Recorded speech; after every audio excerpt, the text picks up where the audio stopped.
It starts when I get in the maxi taxi. I get a big taxi for my surfboards, and he says, "Is it business or pleasure?" And I'm like, I don't know. I mean, I guess I'm doing some work, but it's a lot of fun.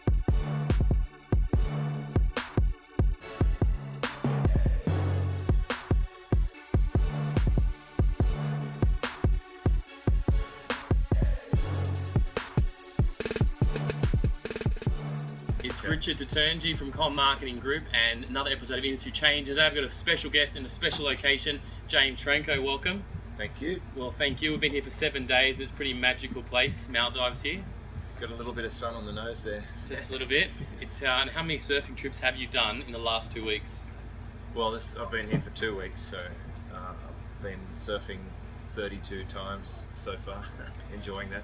And that's what I want to talk about in this episode because James, I want to kind of get your whole view around lifestyle and business. But before we do so, I wanted to deep dive into how you got sitting here and out of your 7-day-a-week general manager position.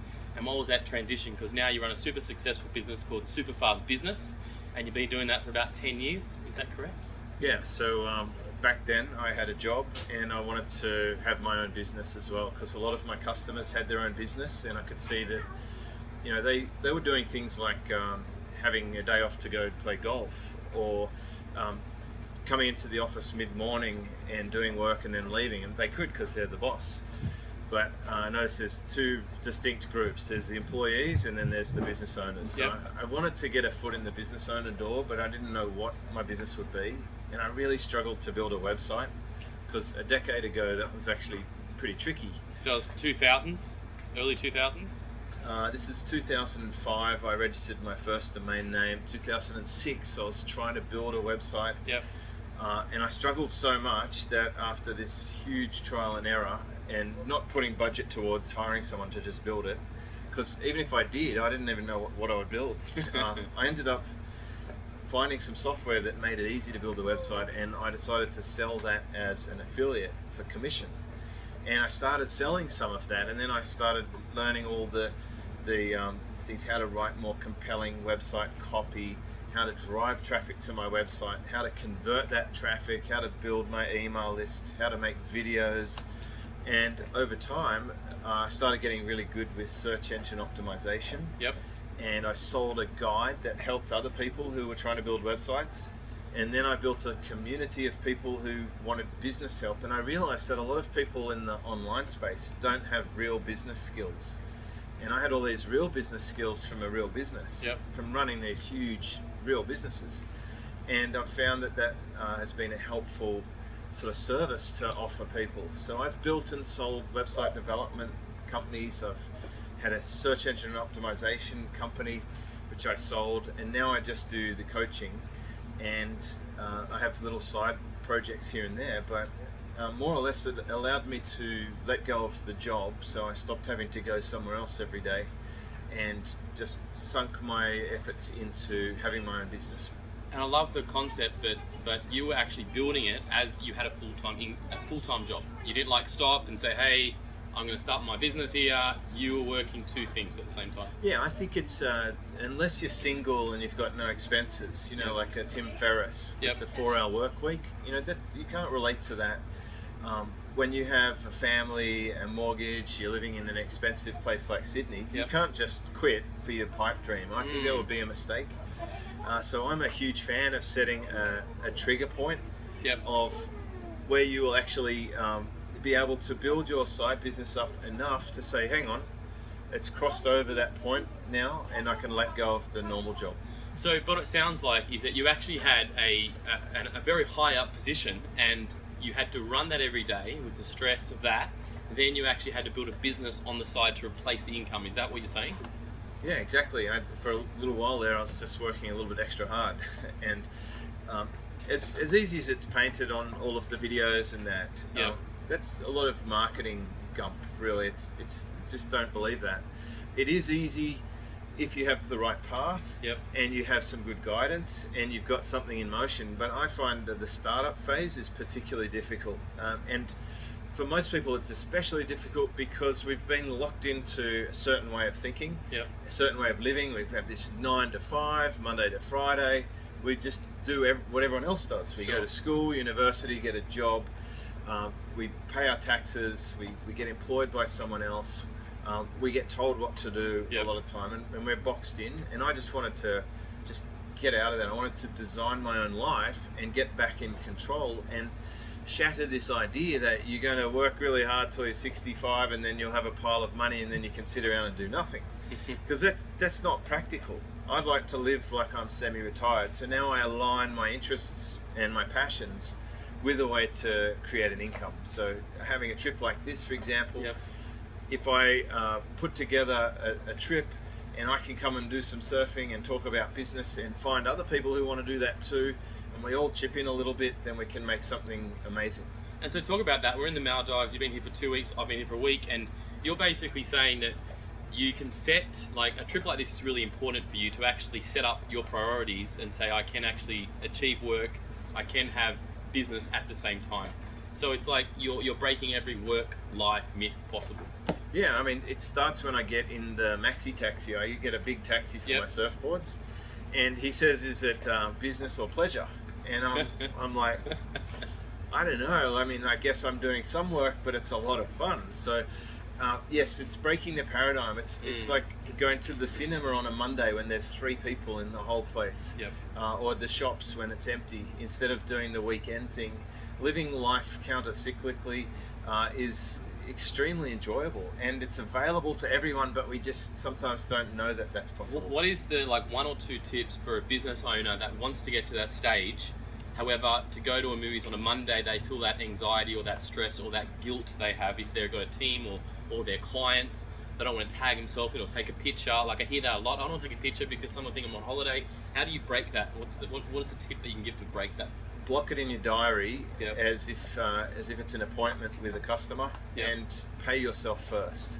So for most service professionals, if they were to just block time as if they were a customer of themselves and give that customer their absolute best attention, Yep. then they can start to chip away at that mindset block. It's just a mindset block. Okay. And what you'll find is when you go away for a little bit, your team step up. You find out who the leaders are. You find out the holes in your business that you can plug. And unless you have a business that works to some extent without you, you don't really have a business. You have a job. Sure. So the first time I came on the Maldives trip a few years back, Yep. I just brought my iPhone. Yep.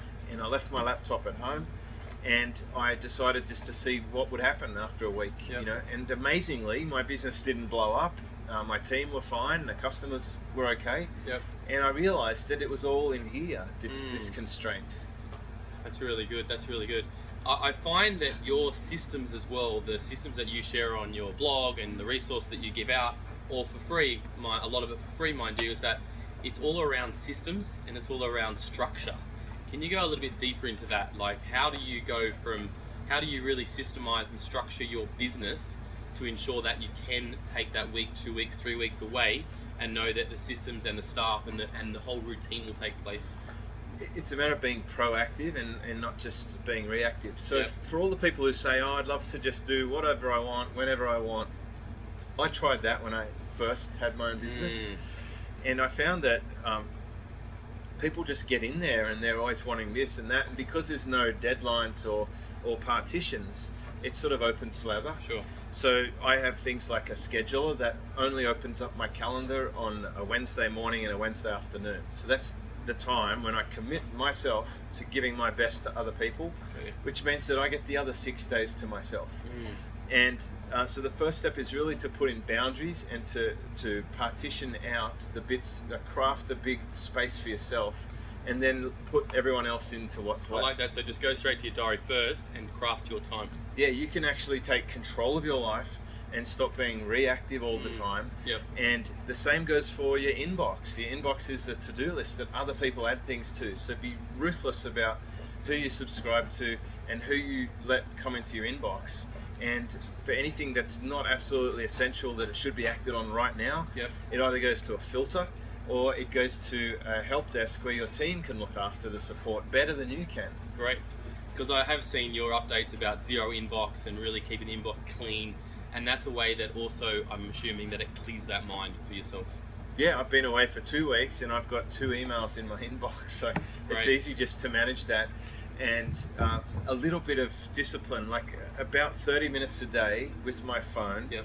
and I can manage to maintain my business. Great. If I want to put more in, then I can grow it bigger. But I think it's a choice, and I put out a post about this recently. I don't think $10 million in revenue should be the goal anymore. I think we need to grow up and say, you know what, maybe an extra $1 million in our bank account isn't going to change my life for the better, but Yep. it's going to bring in more compromise and mean I have to do things that will take away from my life. And so I think maybe we should think about what sort of life do we want, and then put the steps in place to go get it. So instead of just going the financial goal, put the life goal, and then see what that looks like, if it's the financial goal you want or it's that lifestyle that you want to balance a bit more. Those are really good tips. I want to get a little bit deeper now into, you're writing a new book that's coming out shortly. I want to kind of grab maybe a chapter or two around, you know, some of the strategies in that book to really get that business owner to the next level. And let's say they do have a solid business, right? And they are thinking, hey, I want to 5 times my business, and what advice are you going to be giving them around that? Is that something that you talk about?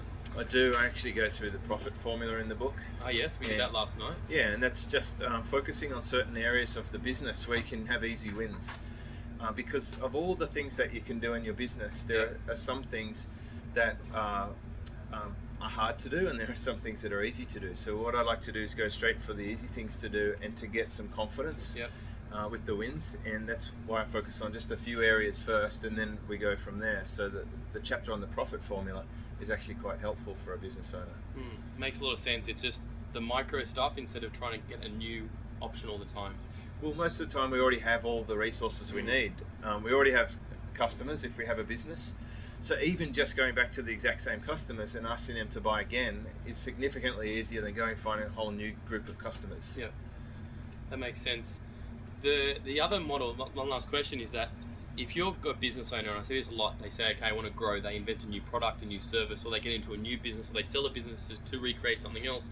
I've seen your formula that you're structuring it down less but tighter as well. How do you go from the model of I've got a lot of different moving parts to really streamline something that's really just tight, so it does have less of your resources and time? It's just truly understanding that not all the business models that you have are equal, and so you can't do everything.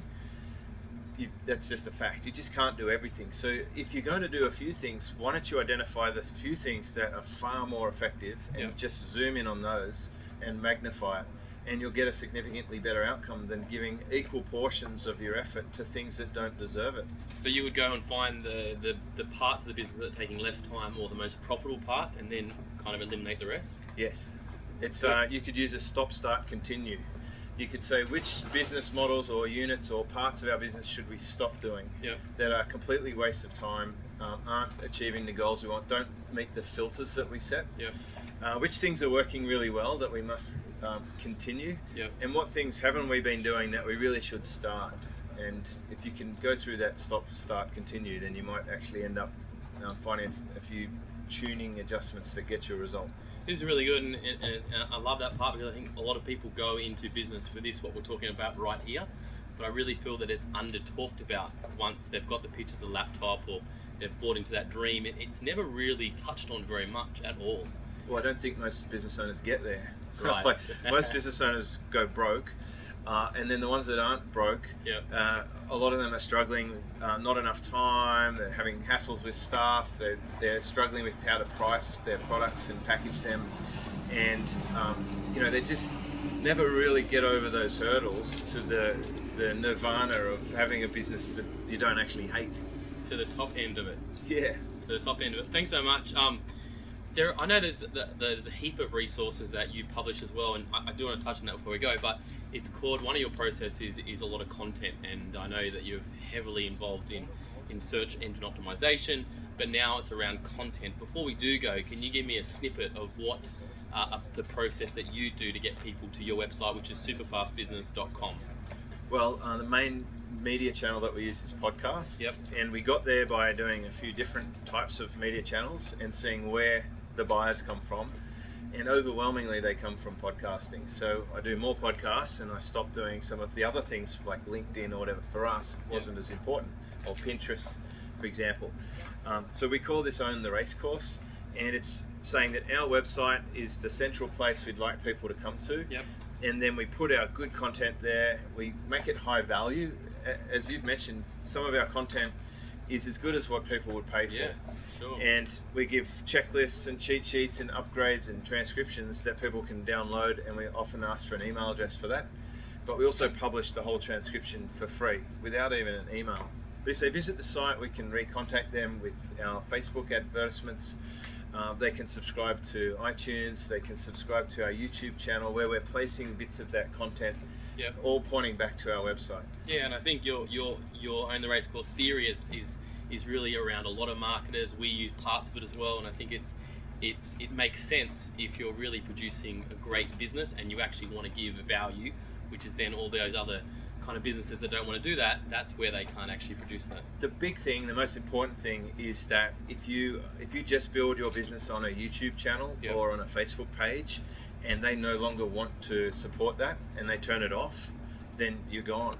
Yeah. You're out of business. So it's about protection. It's about no compromise. And I think any business that's been through a cycle of business will realise that the SEO day might be going on a website, might be going to Facebook, change the algorithms, and then you're pretty much gone after that. Yeah, or an advertising account gets blocked.